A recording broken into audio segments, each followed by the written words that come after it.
नमस्कार. मिती ग्रुप प्रस्तुत श्रावण महोत्सव 2026च्या आजच्या या विशेष भागात आपल्या सगळ्यांचं स्वागत आहे. श्रावण महोत्सव म्हटल्यानंतर आपल्या सगळ्यांच्या मनामध्ये ज्या वेगवेगळ्या पाककलांच्या संदर्भातले विषय येतात ते निश्चित खूप छान पद्धतीने सुरू झालेत. तुमच्यापैकी बऱ्याच जणांनी आपल्या या भव्य पाककला स्पर्धेमध्ये आपली नावं नोंदवलेली आहेत. पण अर्थात ज्यांची नावं नोंदवायची राहिली आहेत त्यांनी लगेचच आपली नावं नोंदवा, कारण अगदी थोड्याच दिवसात म्हणजे 13 ऑगस्ट पासून आपल्या या प्राथमिक फेऱ्या श्रावण महोत्सवच्या सुरू होणार आहेत. आणि मग सगळ्या फेऱ्या पूर्ण झाल्यानंतर अंतिम फेरीमध्ये तुमच्यापैकी 5-5 स्पर्धक प्रत्येक सेंटरवरनं निवडून येणार आहेत. त्या सगळ्यांच्या पाककृती बघण्यासाठी आम्ही सगळेच जण उत्सुक आहोत. यावेळीचा विषय कंदमुळापासून पदार्थ आणि कोणतंही एक प्रकारचं सूप हा विषय आपला आहे. त्यामुळे त्या दृष्टीने त्या अनुषंगाने नेमकी काय रेसिपी करायची याचा विचार तर तुम्ही सुरू केलेलाच आहे, पण तो अधिक त्याला चालना द्या. कारण मी आता सांगणार आहे की कोणत्या स्पर्धा कोणत्या ठिकाणी कधी होणार आहेत. 13 ऑगस्ट पासून आपल्या स्पर्धा सुरू होत आहेत. तर 13 ऑगस्टला दादर, 16 ऑगस्ट वाडा, 18 ऑगस्ट ठाणे, 20 ऑगस्ट दक्षिण Mumbai, 21 August Palghar, 22 August Nashik, 25 August Pune, 26 August Panvel, 29 August Goregaon, 30 August Dombivli, 2 September Malad आणि 6 सप्टेंबर वसई या आपल्या प्राथमिक फेऱ्या असणार आहेत. आणि अर्थातच आपण त्या ठिकाणच्या त्या सेंटरवर आपली नावं नोंदवता आहात. पण या सगळ्यामध्ये जर काही प्रश्न असेल, जर काही शंका असतील तर आपण आम्हाला थेट संपर्क साधू शकता. आणि त्यासाठी आमचा जो क्रमांक आहे तो आपण नक्की टिपून घ्या. 9930115759 9930115759 या क्रमांकावर आपण आमच्याशी थेट संपर्क साधू शकता. तेव्हा लवकरात लवकर नावं नोंदवा. आणि श्रावण महोत्सव 2026 साठी ज्या सगळ्यांचे सहकार्याचे हात आपल्या सोबत जोडलेले आहेत त्यांच्याविषयीची कृतज्ञता नक्कीच व्यक्त करावीशी वाटते. आपले टायटल पार्टनर आहेत Pitambari Ruchiyana, health partner Madhavbaug food RX, wealth partner Siddhi associates financial solution, association with Shabari natural आदिवासी विकास विभाग. आमचे प्राईड पार्टनर आहेत वामनहरी पेठे ज्वेलर्स आणि बेडेकर. पॉवर्ड बाय सप्रेज. Co sponsors Tanvi herbal, banking partner NKGSB bank, gift partner Kala Mandir Thane, family store Dadar आणि गिरनार चहा. आणि आपले स्पेशल पार्टनर आहेत पेशवा रेस्टॉरंट दुबई. या सगळ्यांच्या सहकार्याने अर्थात आपण दरवर्षीप्रमाणे याही वर्षी श्रावण महोत्सवची प्रत्येक फेरी तितक्याच उत्साहाने साजरी करणार आहोत. आज आपण ज्यांना भेटणार आहोत त्यांनी खाद्य परंपरेत खूप मोठा असा वसा खऱ्या अर्थाने घेतलाय आणि तो वारसा ते खऱ्या अर्थाने पुढे नेत आहेत. बेडेकर हे एक नाव घेतल्यानंतर आपल्या डोळ्यासमोर ती पूर्ण खाद्य परंपरा येते. आणि बेडेकरांचे अजित बेडेकर आज आपल्या बरोबर आहेत. अजित दादा नमस्कार, स्वागत आहे. नमस्कार. नमस्कार. दरवर्षीप्रमाणे याही वर्षी श्रावण महोत्सव आलेला आहे. त्यामुळे मला असं वाटतं की श्रावण महोत्सव आणि बेडेकर यांचं आता एक नातं असं झालेलं आहे. तर याविषयी काय सांगाल? तुम्ही किती उत्सुकतेने वाट बघताय श्रावण महोत्सवची? मला वाटतं 4 वर्षांपूर्वीपासून, मला वाटतं 21 किंवा 22 साली पहिल्यांदा आम्ही श्रावण महोत्सवाबरोबर जोडले गेलो. आणखीन तेव्हापासून आतापर्यंत दरवर्षी काही ना काहीतरी फॉर्ममध्ये आम्ही असोसिएट आहोत. पहिल्याच वर्षी ते एक जाणवलं, ते म्हणजे पाककृती स्पर्धा बऱ्याच ठिकाणी घेतल्या जातात, परंतु त्याचं ऑर्गनायझेशन, आणखीन तिथे येणाऱ्या स्पर्धकांचा हा जो स्वतःहून मोठ्या प्रमाणात जो म्हणजे उत्साह दिसला, तो बाकी ठिकाणी पाहायला मिळतोच असं नाही. त्यामुळे इथे एक लक्षात आलं की जे सगळे स्पर्धक आहेत ते आणि त्यांच्यामुळे जोडले गेलेले त्यांचे इतर नातेवाईक मंडळी वगैरे या कार्यक्रमाकडे फार आत्मीयतेने बघतात, श्रावण महोत्सवाकडे. आणि म्हणून अशा कार्यक्रमाकडे, अशा या श्रावण महोत्सवाबरोबर आम्ही असोसिएट व्हायचं ठरवलं आणि त्या वर्षीपासून आम्ही दरवर्षी असोसिएट होतो. खरंय. आणि त्यामुळेच आम्हालाही खूप बरं वाटतं की आज बेडेकर सारखं चांगलं नाव आपल्या श्रावण महोत्सवशी जोडलं जाणं हा सुद्धा एक खरंच खूप मोठा आणि आमच्या सगळ्यांच्याच दृष्टीने एक सन्मानाचा विषय आहे. मुळात बेडेकर ही परंपरा आहे. असं म्हणायला हरकत नाही. बरोबर. कारण ती खाद्य परंपरा आहे आणि नेहमी म्हटलं जातं ना, की कुठच्याही गोष्टीचा मार्ग पोटातून जातो. त्यामुळे तुम्ही ते चवीमध्ये काय घालता हे महत्वाचं असतं आणि बेडेकर म्हटल्यानंतर लोणची, मसाले हे सगळं तर आलंच. पण आता नानाविध प्रॉडक्ट तुम्ही इतक्या सुंदर रीतीने आणलेत. पण मला हो. असं वाटतं, की आज त्या विषयाकडे वळण्यापूर्वीही थोडंसं बेडेकरांच्या सुरुवातीबद्दल पण आम्हाला ऐकायला आवडेल, की ती हं. सुरुवात, ती लेगसी कुठून सुरुवात झाली? कुठून सुरू झाली? तुम्ही आता जी परंपरा म्हणून शब्द वापरलात ना, तर आमच्याकडे ही म्हणजे परंपरेने म्हणूया किंवा मला आमच्या फॅमिलीतनं मिळालेली ही एक परंपरा आहे. माझे एक पणजोबा वारसा म्हणजे आहे. मी बेडेकर फॅमिलीचा 4थ्या जनरेशनचा बेडेकर आहे. म्हणजे वाह! ह्याची सगळी सुरुवात माझ्या पणजोबांनी सुरू केली आणि एक साधं किराणा मालाचं दुकान उघडलं. त्याच्यानंतरच्या पिढीतल्या वासुदेवरावांनी त्याचं रूपांतर एका कंपनीत केलं, पण हे करत असताना वेगवेगळ्या खाद्यपदार्थ उत्पादनाची जोड दिली. म्हणजे लोणची त्यांनी बनवायला सुरुवात केली, मसाले बनवायला सुरुवात केली, चटण्या बनवायला सुरुवात केली. तिसऱ्या पिढीच्या लोकांनी हा व्यवसाय जो दुसऱ्या पिढीपर्यंत एक रिटेल व्यवसाय फक्त होता, त्याचा वाढ करून एफ-एम-सी-जी कंपनीच्या पद्धतीत रूपांतर केलं. म्हणजे मॅन्युफॅक्चरिंग ॲक्टिव्हिटी एका युनिटला होते. दुसरीकडे डिस्ट्रिब्युशन यंत्रणा सांभाळणारी एक वेगळी टीम आहे आणि तिकडून कन्झ्युमर्सपर्यंत ॲडव्हर्टायझिंग करून आपल्या वस्तू विविध दुकानांमध्ये उपलब्ध करून तिकडे विक्री कशी होईल, ह्या पद्धतीचा अभ्यास सगळा करून त्या पद्धतीची यंत्रणा बसवणं, हे काम तिसऱ्या पिढीने केलं. माझ्या पिढीत आमची 4थी पिढी ह्यात आमच्या इकडे मुख्य म्हणजे एक मार्केटमध्ये जी मोठ्या प्रमाणात कॉम्पिटिशन होती, त्याला टिकून हं. राहण्यासाठी कालाभिमुख राहून लोकांना आत्ता काय पाहिजे, अशा पद्धतीचे पदार्थ हे वाढवण्याकडे आमचा कल जास्त राहिला आणि आम्ही माझ्या पिढीने बऱ्याच नवीन वस्तू चालू केल्या गेल्या एक 10-15 वर्षात. पण ह्या सगळ्या प्रवासामध्ये जसं तुम्ही म्हणालात, की प्रत्येक पिढी एक गोष्ट त्याच्यामध्ये ॲड करत करत गेली, गेली करत आणि गेली. त्याच्यामुळे ती भर पडत गेली आणि तो एक वारसा मी हां. सुरुवातीलाच म्हटलं तसं, की तो वारसा एका पिढीकडनं 4थ्या पिढीपर्यंत आलाय. आता तो हो. तुमच्याही पुढच्या पिढीपर्यंत गेलेला आहे. हो. त्यामुळे ही सोपी गोष्ट नाही.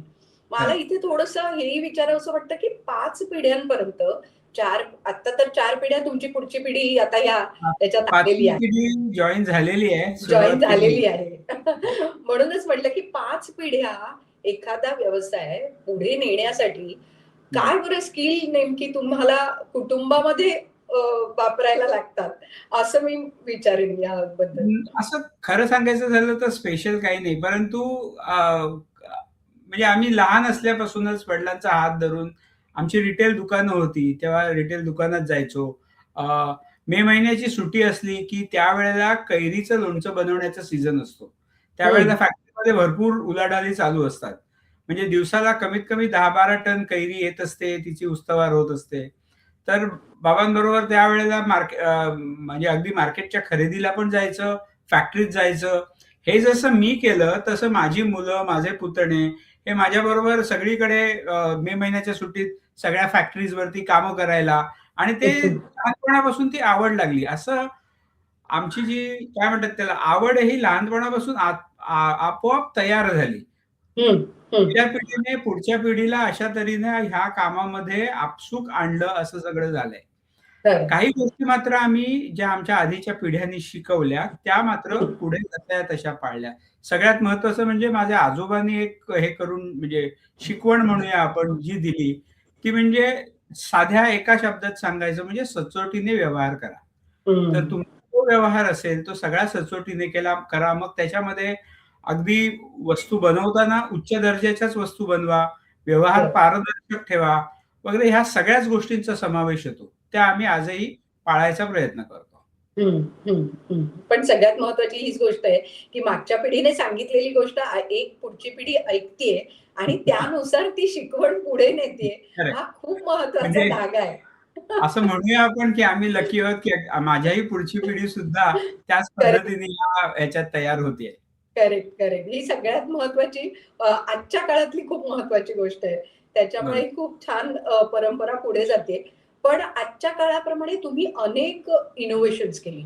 सगळ्यात महत्वाचं फ्रोझन फूड मध्ये विशेषतः मोदक हा जो हो. काही इनोव्हेशनचा भाग झाला तो अप्रतिमच झाला.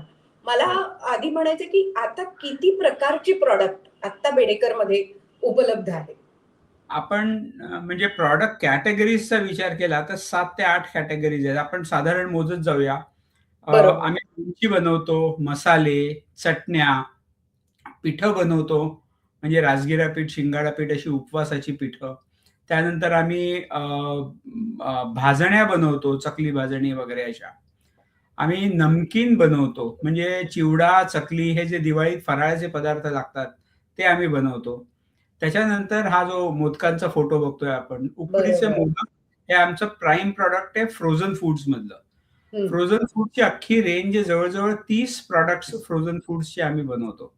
असं जर का बघायला गेलं तर 7 विविध कॅटेगरीजमध्ये आणि टोटल वस्तूंची संख्या जर का बघायची झाली, तर 100च्या वर विविध वस्तू म्हणजे बापरे. खाद्यपदार्थ हे आम्ही बनवतो. आणि जवळ-जवळ सगळ्याची शेल्फ लाईफ ही 6 महिने ते 1 वर्ष. अगदी उकडीच्या मोदकांची सुद्धा वा. -18 मध्ये 1 वर्षाची शेल्फ लाईफ आहे. बरोबर. म्हणजे एक-एक पदार्थ हा किती निगुतीने बनवला जात असेल, हो, हे खरं तर लक्षात येतं त्याच्या शेल्फ लाईफवरनं. तुम्ही बरोबर. म्हणालात, की उकडीचे मोदक पण 6 महिने, वर्षभर टिकतात. तर हे काय? मला एकतर फ्रोझनमध्ये उकडीचे मोदकच का? हाही मला एक खूप विचारायचा आहे प्रश्न. आणि त्याचं शेल्फ लाईफ इतकं कसं टिकवून ठेवू शकता? एरवी नारळाचा पदार्थ टिकतच नाही. तर हे कसं काय होऊ शकतं? आता म्हणजे उकडीचे मोदक का ह्याच्या ऐवजी आपण फ्रोझन फूड ह्याच्याकडे असं येऊया, की बरं. काळानुरूप लोकांना काय हवंय ते आपण हं. देण्याचा प्रयत्न करूया हे जे मी म्हटलं. त्या ह्याच्यात असं एक लक्षात आलं, की हल्ली खरंच लोकांना वेळ नसतो. मग बरोबर. काहीतरी इन्स्टंट मिक्सपासून वस्तू बनवायच्या, आणखीन त्या खायच्या हा जमाना सुद्धा आता जुना होत चाललाय. आता Zomatoवरती किंवा इतर प्लॅटफॉर्म्सवरती 10-15 मिनिटामध्ये आपल्याला आपल्याला हवा तो पदार्थ घरी येतो. खरं. परंतु तुम्हाला तुमच्या कंट्रोलमध्ये जर का काही गोष्टी ठेवायच्या असतील, तर आपल्या अगदी ब्रेकफास्टचे पदार्थ आहेत. पोहे, उपमा, शिरा किंवा अगदी ट्रेडिशनल आपले महाराष्ट्रीयन पदार्थ आहेत, की कांद्याचं थालीपीठ आहे, की मला सगळीकडचं हं. आवडतं. पण घरगुती चवीचं कांद्याचं थालीपीठ मी कधीही करून खाऊ शकते का? माझ्याकडे भाजणी तयार नाहीये. तर हं. अशा सगळ्या प्रश्नांसाठी आम्ही हे महाराष्ट्रीयन पदार्थ हे फ्रोझन स्वरूपात करायचे. आणखीन ते मार्केट करायचा प्रयत्न करायचा. हा आम्ही हं. पहिला विचार केला. अगदी पोहे, उपमा, शिरा, साबुदाणा अच्छा. वडा, साबुदाणा खिचडी, थालीपीठं, कोथिंबीर वडी हे सगळे आपले मराठी पदार्थ केले. पण हे हे केले सगळे फ्रोझनमध्ये आहेत. सगळे फ्रोझनमध्ये आमचे उपलब्ध आहेत. आमची बरं. पहिली जे एम होता, तो होता की हे सगळे पदार्थ हे जास्त करून रेस्टॉरंट आणि केटरर या हं. सेगमेंटमध्ये खूप डिमांड आहे फ्रोझनची. कारण बरोबर. थालीपीठासारखी गोष्ट एकदम 300 हं. जणांना द्यायची आहे, तर ते बनवूनला इतकं सोपं जात नाही. त्यामुळे करेक्ट. जर का सेमी फिनिश्ड आम्ही तयार केलेलं आणि फक्त गरम करायचं बाकी असं थालीपीठ जर का दिलं, तर तो केटरर इझिली ते ऑर्डर हं. पुरी करू शकतो. तर हं. ह्याला एम करून आम्ही ह्या वस्तू काढल्या. परंतु एक लक्षात यायला लागलं, की आपल्याला ह्याच्यात काहीतरी निश म्हणूया किंवा आपण एक स्पेशालिटी तयार करायची असेल, तर असा एक पदार्थ आपण निवडूया, की ज्या पदार्थाचं ज्याचं बनवणं हे खूप जिकिरीचं तर आहेच, पण ते सर्वांना जमत पण नाही. आणि हं. हे सगळं बघत असताना तेव्हा अ, अमेरिकेमध्ये 2019 सालचं हं. महाराष्ट्र मंडळाचं कन्व्हेन्शन व्हायचं होतं. आणि BMM. हां. साधारण हां, 17-18 सालाच्या दरम्यान 17 सालाच्या दरम्यान आम्ही फ्रोझन फूड बनवायला लागलो होतो आणि हं. बाकीची महाराष्ट्रीयन प्रॉडक्ट्स आम्ही तयार केली होती. आणि मग माझ्या एक लक्षात आलं, की अमेरिकेतल्या मराठी मंडळींना उकडीचे मोदक असे एकत्र ते कोणीतरी घरी केले तर 4 माणसं खातील. परंतु एका बरोबर. मोठ्या सोहळ्यात उकडीचे मोदक खायला मिळण्याची शक्यता जवळ-जवळ नाही. कारण एवढ्या हं. मोठ्या प्रमाणात कोणीच देऊ शकणार नाही. आणि म्हणून करेक्ट. आम्ही आर-एन-डी केली, की त्या इव्हेंटला आपण उकडीचे मोदक देऊ शकतो का? तर हा हा ज्यावेळेला आम्ही विचार केला आणि उकडीचे मोदक बनवले तर त्याला चांगलं शेल्फ लाईफ मिळालं. आणि पहिल्यांदा अमेरिकेतल्या महाराष्ट्र मंडळाच्या कन्व्हेन्शनला 5,000 माणसांच्या जेवणाला आम्ही माणशी 2 उकडीचे मोदक स्पॉन्सरशिप म्हणून पाठवले. वा वा. तिकडे त्याचं एवढं स्वागत झालं आणि तो पदार्थ लोकांना एवढा आवडला की त्याच्यामुळे म्हणजे ह्या एका उत्पादनामुळे बेडेकरांची फ्रोझन फूड्स ही मालिका सगळ्यांच्या लक्षात आली. म्हणजे नुसत्या कन्झ्युमरच्या नव्हे तर हॉटेल रेस्टॉरंट ह्या आम्ही महाराष्ट्रातल्या ज्या विंग बघत होतो तिथे सुद्धा ह्याचा आम्ही वापर करून आम्ही सगळीकडे आज अमेरिकेतल्या जवळजवळ 1200-1300 इंडियन ग्रोसरी स्टोअर्स मध्ये उकडीचे मोदक मिळतात. ह्या वर्षीच्या गणपतीचे उकडीचे मोदक आम्ही एक 15 दिवसापूर्वी इकडनं डिस्पॅच पण केले. किती? या वर्षी थोडीशी आकडा कमी आहे पण तो सुद्धा 1.25 लाख आहे. गेल्या वर्षी ह्याच्याहून जास्त होता परंतु ह्या वर्षी जरा टॅरिफ बिरीफ आल्यामुळे भाव वाढ झाली आहे तर त्यांनी 1.25 लाख मोदकांची ऑर्डर दिली आहे. तर अमेरिकेत यावर्षी 1.25 लाख मोदक गेलेत आणि आपल्याला इकडे मुंबईमध्ये साधारणपणे 3 ते 3.5 लाख मोदक आम्ही विकू अशी अपेक्षा आहे. 5 लाखाच्या जवळपास टोटल मिळून गणपतीला मोदकांचा धंदा होईल असं वाटतं. वा वा. म्हणजे हे ऐकूनच इतकं बरं वाटतंय की आपल्या एका मराठी माणसाने इतक्या प्रमाणात मोठ्या प्रमाणात परदेशापर्यंत सुद्धा हा प्रवास नेलाय. पण पुन्हा एकदा टिकवणं याच्यासाठी काही खास केलं जातं का? खास म्हणजे एक म्हणजे हे फ्रोझन फूड्स आहे. एकदा त्याला -18 डिग्रीजला आपण पोहोचवलं की -18 डिग्रीज मध्येच त्याला कंटिन्युअस ठेवायचं असतं शेवटचा वापर होईपर्यंत. तर त्याच्यात कुठलीही बॅक्टेरियल ग्रोथ होत नाही.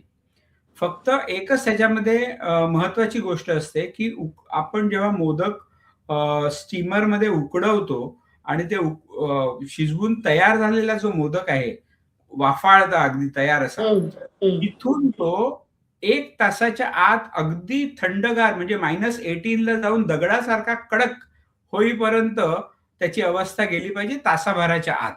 आणि हे सगळ्यात टेक्निकल काम आहे.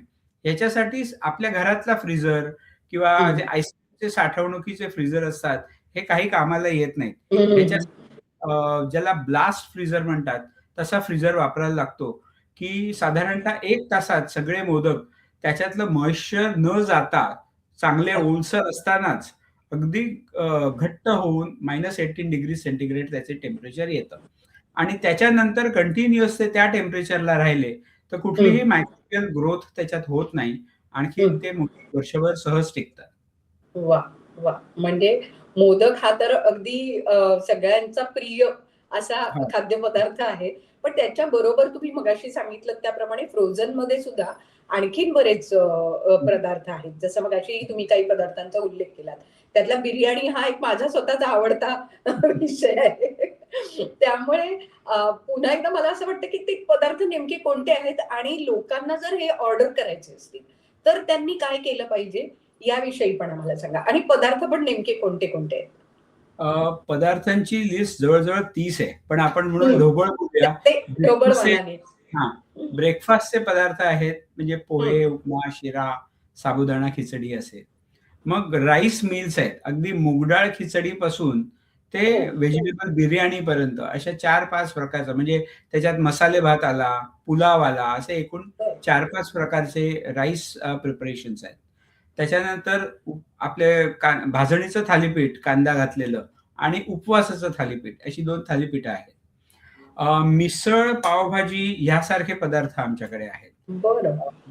त्याच्यानंतर रगडा पॅटीस आम्ही फ्रोझन मध्ये बनवतो. आणि स्वीट पदार्थांमध्ये पियुष, मँगो लस्सी ह्यासारखे काही ड्रिंक सुद्धा आमच्याकडे फ्रोझन स्वरूपात मिळतात. आत्ताच्या घडीला काही मुंबई, ठाणे आणि वाशी यातल्या काही ड्रायफ्रूट स्टोअर्स मध्ये आमचे फ्रोझन फूड्स उपलब्ध आहेत. परंतु सगळ्यांना हक्काने जर का नीट मागवायचे असतील तर मगाशी आपली जी वेबसाईट दाखवली vpbedecker.com या वेबसाईटवरती बरेचसे फ्रोझन फूड्स विक्रीसाठी उपलब्ध आहेत. तिकडे तुम्ही ऑर्डर केलं तर मुंबई, पुणे आणि नागपूर या 3 शहरांमध्ये आम्ही दुसऱ्या किंवा तिसऱ्या दिवशी जास्तीत जास्त ही तुमच्या घरी अरे वा. डिलिव्हरी मिळू शकते. त्यामुळे वा. तुम्ही ऑनलाईन ऑर्डर करा, आणखीन तिथे हं. मिळवा. वा. अगदीच थोडे दिवसात म्हणजे ह्या गणपतीच्या आधी हं. आमचे महत्वाचे 4 पदार्थ हे Blinkit वरती सुद्धा फ्रोझन फूड्स उपलब्ध अरे वा. होती.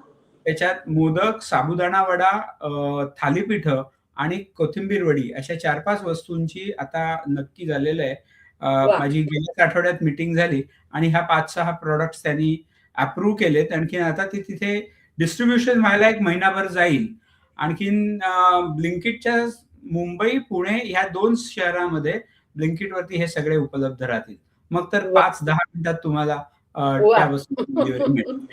अगदी. म्हणजे किती काळाला, म्हणजे काळ जसा-जसा पुढे जातो, हो, तसं-तसं मला वाटतं ह्या सगळ्या गोष्टी सुद्धा किती बदलत जातात आणि हो, त्यानुसार तुम्ही हे सगळे बदल करता आहात आणि हो, Blinkitवर मोदक मिळणार, हे म्हणजे हो, आता एकदम खूप छान झालेलं आहे, की मनात हो. आलं, की 10 मिनिटात आपल्याला ते मिळू शकतं.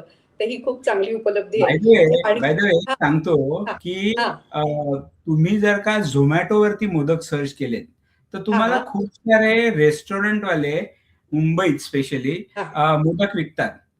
आणि अशी शक्यता आहे, की त्याच्यातले बरेचसे मोदक हे आमच्याच फॅक्टरीत बनलेले असतात. ते रेस्टॉरंट आमच्याकडून होलसेलमध्ये घेतं आणि मग पुढे करेक्ट. Zomatoवरती विकतात. करेक्ट. मला वाटतं ती चव एकदा कळली लोकांना, की ते कळणार, की जरी ते Zomatoवरनं आले आयडेंटिफाय असले, तरी ते आहेत बेडेकरांचे. करेक्ट, हे करेक्ट. लक्षात येईल. एक प्रश्न मला आणखीन विचारायचा आहे, की इतक्या सगळ्या पदार्थांची चव उत्तम राहणं, हं. हा सगळ्यात महत्वाचा आहे. म्हणजे कोणत्याही खाद्यपदार्थांमध्ये टेस्ट, चव ही जेव्हा असते तेव्हाच ते पुन्हा एकदा मागवलं जातं आणि परत-परत खाल्लं जातं. तर यासाठी काही वेगळी प्रिकॉशन घेतली जाते का? अ, म्हणजे त्याच्यात आमची फिलॉसॉफी थोडी वेगळी आहे. काही हां, ठिकाणी असं असतं, की रेस्टॉरंट ओनर्स सुद्धा अ, कारागिरावरती डिपेंडंट असतात. म्हणजे हां.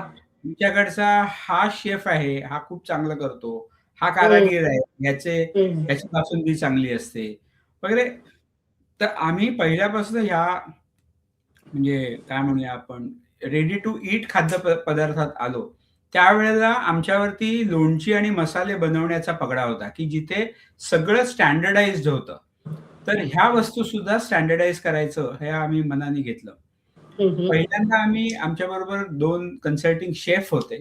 या शेफनी सगळ्या वस्तूंचं प्रमाण स्टँडर्डायझेशन केलं. ठरवलं. म्हणजे हं, प्रमाण ठरवलं. कांदे हं. पोहे करताना पोहे आणि कांद्याचं प्रमाण किती पाहिजे, फोडणी हं, किती हं. घ्यायची, या सगळी प्रमाणं बसवली.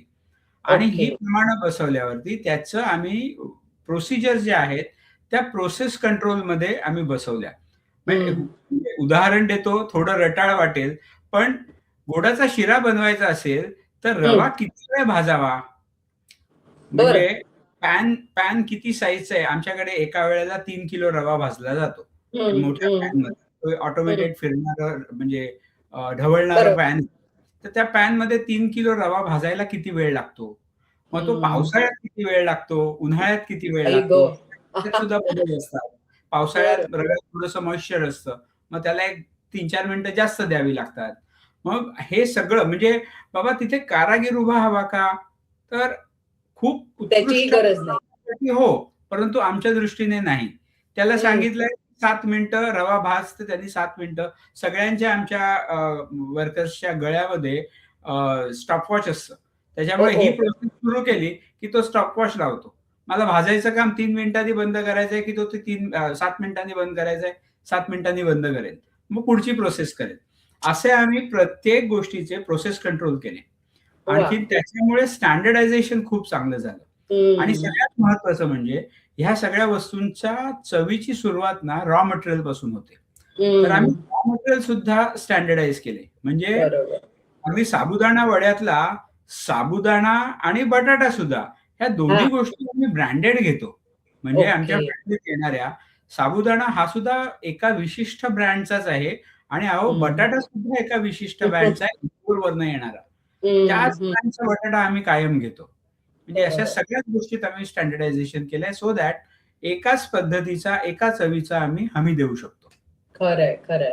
आणि त्यामुळे ती चव इतकी वर्ष जी म्हणतात ती टिकून आहे. त्याचं हो. स्टँडर्डायझेशन हा एक खूप महत्वाचा भाग आहे. आणि मला वाटतं हेच कुठेतरी श्रावण महोत्सवच्या वेगवेगळ्या फेऱ्यांमधनं आपल्याला दिसतं की ती चव जी आहे ना, म्हणजे इतकं बायका वेगवेगळ्या पद्धतीने विचार करतात. म्हणजे आम्ही तर एक विषय देतो, पण ते जे काही वैविध्य आणि कल्पकता आणि नाविन्य हे जे काही असतं बायकांचं, त्याला खरोखर हॅट्स ऑफ करावेसे वाटतात. त्यामुळे यावेळेचा या विषय मला आवडला, हा कारण श्रावणाच्यासाठी कंदमुळांचा विषय देणं हे मला फार बरं आवडलं आणि मला पण बरोबर. उत्सुकता आहे, की काय वेगवेगळ्या आणि कुठची वेगवेगळी कंदमुळं बघायला मिळतात का? हे आपण खरंय, खरंय. मला पण आणि इंटरेस्ट. केवळ कंदमुळं नाही, त्या कंदमुळांपासून इतके इनोव्हेशन्स करतील ना, हां. की हो. आपण बघत राहतो. त्यामुळे मला खरं. असं वाटतं, की यावर्षीची स्पर्धा तितकीच उत्सुकतेने पार पडणार आहे आणि उत्साहाने पार पडणार आहे. मला असं वाटतं, की तुमच्या तर्फे आपल्या सगळ्या स्पर्धकांना शुभेच्छा नक्की हव्या आहेत. हो, त्यामुळे काय नक्की. सांगाल सगळ्यांना? मी मगाशी म्हटलं त्याप्रमाणे, की कंदमुळं मला स्वतःला आवडतात वेगवेगळी कंद खायला. कंदमुळांपासून काय-काय बनवू शकतो, ह्याचा विचार करून तुम्ही फार कल्पक, चविष्ट अशी म्हणजे पाककृती घेऊन श्रावण महोत्सवात नक्की सगळ्यांनी सहभागी व्हा. काही ठिकाणी जमेल तिथे मी येऊन म्हणजे मला मला हे पदार्थ आवडतात म्हणून बघण्यासाठी येण्यात मी उत्सुक आहे. अगदी. नक्कीपणे सर्वांनी चांगल्या आणि सूप्स पण करायची आहेत हो, वेगवेगळी. सूप पण त्या करायचं. कारणामुळे ह्याच्यात कल्पकता हा सगळ्यात महत्त्वाचा फॅक्टर असतो. आणखीन अगदी. चव हा म्हणजे त्याच्यातनं दूर न करता येणारा असा हे आहे. तर बरोबर. श्रावण महोत्सवात सर्व स्पर्धकांनी चांगल्या अ, नाविन्यपूर्ण वस्तूंसह सहभागी व्हावं आणि मोठ्या संख्येने व्हावं, की म्हणजे जजेस जे येतात त्यांना प्रश्न पडावा, अशा पद्धतीने सगळ्यांनी सहभागी व्हावं, अशी एक अगदी. माझी आशा व्यक्त करतो. नक्कीच. आणि जजेसचा नेहमीच प्रश्न पडतो. आपलं 10 ते 12 जणांचं जजेसचं पॅनल असतं. पण तरी करेक्ट. सुद्धा असं होतं, की बापरे! किती वैविध्य असं असतं. पण नक्कीच बरोबर, आपले जजेसही त्याला छान म्हणजे रिस्पॉन्ड करतात आणि त्यातनं वेचतात अक्षरशः. बरोबर. तर ते सगळं पुढे जातं. पुन्हा एकदा आपल्या सगळ्या प्रेक्षकांना, आपल्या सगळ्या स्पर्धकांना सेंटर्स सांगते, त्या ठिकाणचे दिवस लक्षात ठेवा. 13 ऑगस्टला दादर पासून आपण यावर्षी सुरुवात करतोय. 16 ऑगस्ट वाडा, 18 ऑगस्ट ठाणा, 20 ऑगस्ट दक्षिण Mumbai, 21 August Palghar, 22 August Nashik, 25 August Pune, 26 August Panvel, 29 Goregaon, 30 Dombivli, 2 September Malad आणि 6 सप्टेंबर वसई. हे 12वं वर्ष आहे स्पर्धेचं. त्यामुळे 12 ठिकाणी आपण ही स्पर्धा घेतोय आणि 12ही ठिकाणी खूप उत्साहाने ती साजरी होणार आहे. बेडेकरांच्या वतीने आम्हाला नेहमीच अतिशय छान गिफ्ट सुद्धा मिळतात. जे आपले होय, विजेते आहेत त्यांना खूप होय, छान होय. छान प्रॉडक्ट मिळतात. त्यामुळे त्याबद्दल सुद्धा आपले सगळे स्पर्धक नक्कीच उत्सुक आहेत आणि आम्हाला नंतर फीडबॅकही मिळतो, की बेडेकरांची ती सगळी प्रॉडक्ट अतिशय उत्तम होती आणि आम्हाला ती आवडली. त्यामुळे तोही फीडबॅक तुमच्यापर्यंत येतच राहील. पुन्हा एकदा आपले सगळे पार्टनर्सचे नक्कीच आभार मानेन. Title partner Pitambari Ruchiyana, health partner Madhavbaug food RX, wealth partner Siddhi associates financial solution, association with Shabari naturals आदिवासी विकास विभाग, pride partner Waman Haripethe jewellers आणि Bedekar, powered by Sapre, co sponsor Tanvi herbal, banking partner NKJSB bank, gift partner Kala Mandir Thane, family store Dadar आणि गिरनार चहा आणि special partner Peshwa restaurant Dubai. त्यामुळे अजित दादा आज तुम्ही या कार्यक्रमात सहभागी झालात आणि आम्हाला सुद्धा ती खाद्य परंपरा खऱ्या हां. अर्थाने अनुभवता आली. त्याबद्दल खरंच मनापासून खूप धन्यवाद आणि श्रावण महोत्सवात लवकरच भेटू. त्यामुळे जिथे जिथे शक्य आहे तिथे नक्की या. नक्की, नक्की. धन्यवाद. धन्यवाद.